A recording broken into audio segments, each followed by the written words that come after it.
እንዴት አድርጋችሁ ለህትመት ካርዳችሁን አዛችሁት በምን መንገድ እንደምትቀበሉ አሁን በተግባር ላሳያችሁ። በመጀመሪያ እንግዲህ የምንመለከተው በቴሌብር ይሆናል። ለህትመት የምናዝበት መንገድ እና ደግሞ ቦታዎቹ ወደ 3 ገደማ ይሆናሉ። አንዱ በቴሌብር እናዛለን ለህትመት ማለት ነው። ሁለተኛው ደግሞ በራሱ በፋይዳ አፕሊኬሽን ማዘዝ እንችላለን። ሶስተኛ በራሳቸው በፋይዳ ድረገጽ ማዘዝ እንችላለን ማለት ነው። ስለዚህ መጀመሪያ በቴሌብር እንመለከታለን። ወደ ቴሌብር አፕሊኬሽን እንገባለን። ከዛ እንደ ቅድሙ ሁሉ አፕ የሚለውን ካታጎሪ ከመረጥን በኋላ ፋይዳ ፕሪንቲንግ የሚል አለ እዚህ ጋር ከዲጂታል አይድ አጠገብ ያለው አፕሊኬሽን ማለት ነው። እሱን ስንነካ በዚህ መልኩ አሊያንስ ነምበር ይጠይቀናል። ያ ማለት ተለዋጭ ቁጥር ማስገባት እንችላለን።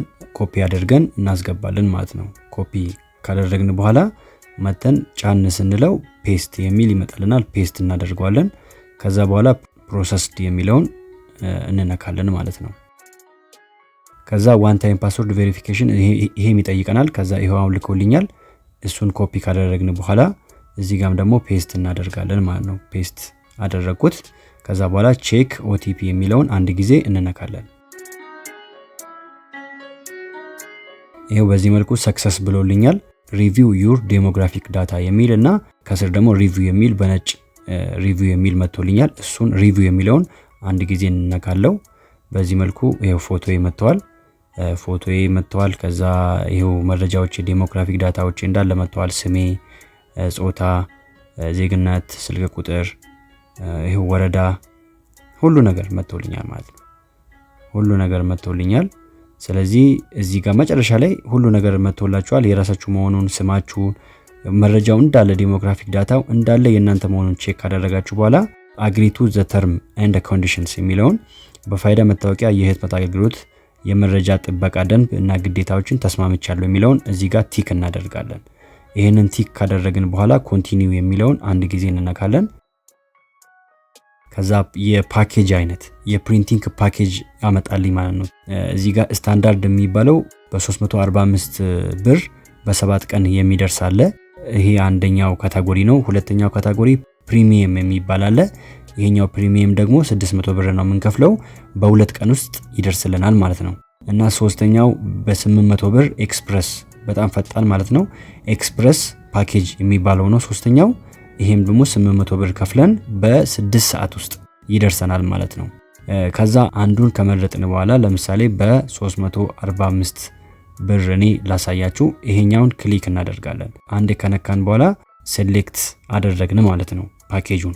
ከዛ በኋላ እዚህ ጋር ሪጅን የሚል አለ፣ ቹዝ ዩር ሪጅን የሚል አለ። እዚህ ጋር ቀስቷን ስትነኩ ቦታ ያስመርጣችኋል። ድሬዳዋ፣ ደሴ፣ ነቀምት፣ ወላይታ፣ ሐዋሳ፣ አዳማ፣ አዲስ አበባ የሚል ያመጣላችኋል።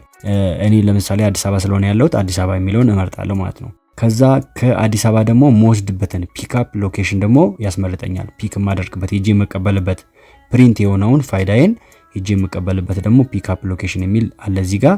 እሱም እዚህ ጋር ቀስቷን ስትነኩ ሜክሲኮ አለ፣ ወለቴ የአገልግሎት ማዕከል አለ፣ 4 ኪሎ እዚህ ጋር ይታያችኋል፣ ስላሴ ቢልዲንግ።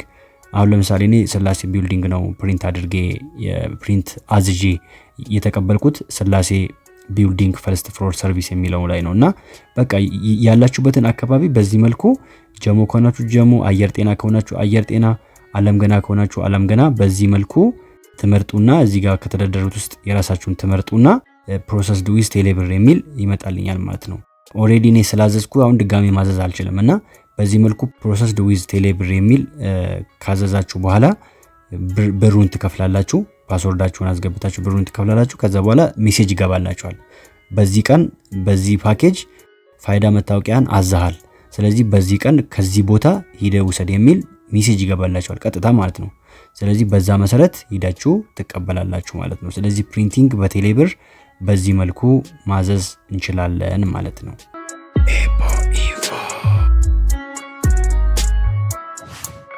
በአይዲ አፕሊኬሽንም በዚህ መልኩ በሁለት መንገድ ማዘዝ እንችላለን። የቀድሞ ቴሌብር ነው። በቴሌብር በኩል እንዴት እናዛለን የሚለው ነው ያየነው።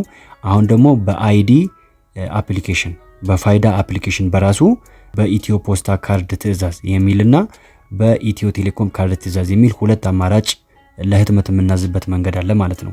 ስለዚህ በኢትዮ ፖስታ በኩል ከፈለግን ኢትዮ ፖስታ የሚለውን እንነካና ከዛ በዚህ መልኩ ፋይዳ አሊያንስ ነምበር ይጠይቀናል። ይሄ ተለዋጭ ቁጥር ልክ እንደቀደሙ የራሳችሁን የተላከላችሁን የራሳችሁን አሊያንስ ነምበር ኮፒ ታደርጋላችሁ ማለት ነው።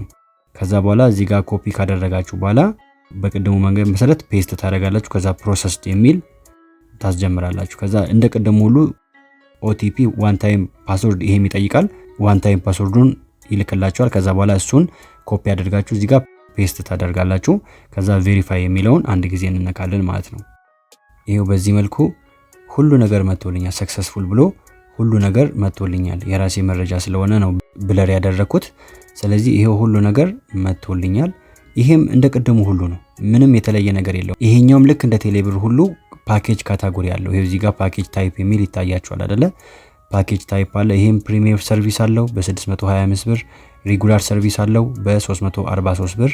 ስለዚህ አንዱን ሴሌክት ካደረግን በኋላ ይሄንን ለምሳሌ ሴሌክት እናድርገው የ343 ብሩን ሴሌክት ካደረግን በኋላ ሪጅናል የሚለውን ይሄንንም ልክ እንደቀደሙ ትመርጣላችሁ ማለት ነው። ኦሮሚያ ሪጅን፣ አዲስ አበባ ሲቲ፣ አማራ ሪጅን የሚል አለ። አዲስ አበባ ከሆናችሁ አዲስ አበባ፣ ከዛ ልክ እንደቀደሙ ሁሉ ይሄንንም ቦታ ማለት ነው የምትቀበሉበትን ቦታ። ይሄው በጣም ብዙ ነው ያለው። በጣም ብዙ ኦፊሶች ነው ያላቸው። አዛችሁ ለህትመት አዛችሁ የምትቀበሉበት ቦታ ማለት ነው። ስለዚህ ይሄንንም የናንተን አቅራቢያ ለናንተ የሚቀርብ ቦታ ከመረጣችሁ በኋላ ፕሮሰስድ ዊዝ ቻፓ የሚል ተነካላችሁ ማለት ነው። ከዛ ልክ እንደቀደሙ ሁሉ አግሪ በፋይዳ መታወቂያ የህትመት አገልግሎት የመረጃ ጥበቃ በደንብና በግዴታ ተስማምቻለሁ የሚለውን ከነካችሁ በኋላ ኮንቲኒው ትላላችሁ ማለት ነው። ኮንቲኒው ካላችሁ በኋላ አሁን የሚቀረው ክፍያ ነው። ክፍያችሁን በቴሌብር በተለያየ መንገድ መክፈል ትችላላችሁ። እኔ ስላዘዝኩት ማዘዝ አልችልም ድጋሜ።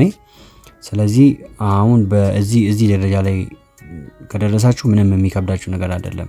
በቃ ከዚህ በኋላ ያለው ክፍያ ነው። ፓስወርዳችሁን ታስገባላችሁ። ከዛ መልእክት ይልክላችኋል። ልክ እንደ ቴሌብር ሁሉ መልእክት ይላክላችኋል። በዛ መልእክት መሰረት የመረጣችሁበት ቦታ ሄዳችሁ በተባላችሁ ቀን አይዲ ቁጥራችሁን ትቀበላላችሁ ማለት ነው። በቃ ከዚህ በኋላ ያለው የክፍያ ሂደት ነው። ሌላኛው ይሄው ልክ እንደቀደሙ በቴሌብርም አለ። ስለዚህ ይሄም ተመሳሳይ ነው፣ ምንም ልዩነት የለውም ማለት ነው። ስለዚህ የፋይዳ አፕሊኬሽን ላይ ሁለት አማራጭ ነው ያለው። በኢትዮ ፖስታም ካርዳችሁን ማዘዝ ትችላላችሁ ለህትመት፣ በኢትዮ ቴሌኮም በኩል ልክ እንደቀደሙ በቴሌብር ማዘዝ ትችላላችሁ ማለት ነው። ስለዚህ በዚህ መንገድ ለህትመት በሶስት መንገድ ማዘዝ ትችላላችሁ። ሶስተኛው እንደምትመለከቱት በራሳቸው በፋይዳ ዲጂታል መታወቂያ ድረገጽ እንደምትመለከቱት በዚህ መልኩ ማዘዝና እጃችሁ ማስገባት ትችላላችሁ ማለት ነው። ተመሳሳይ ነው፣ ሂደቱ እንዳለ ተመሳሳይ ነው፣ ምንም ልዩነት የለውም።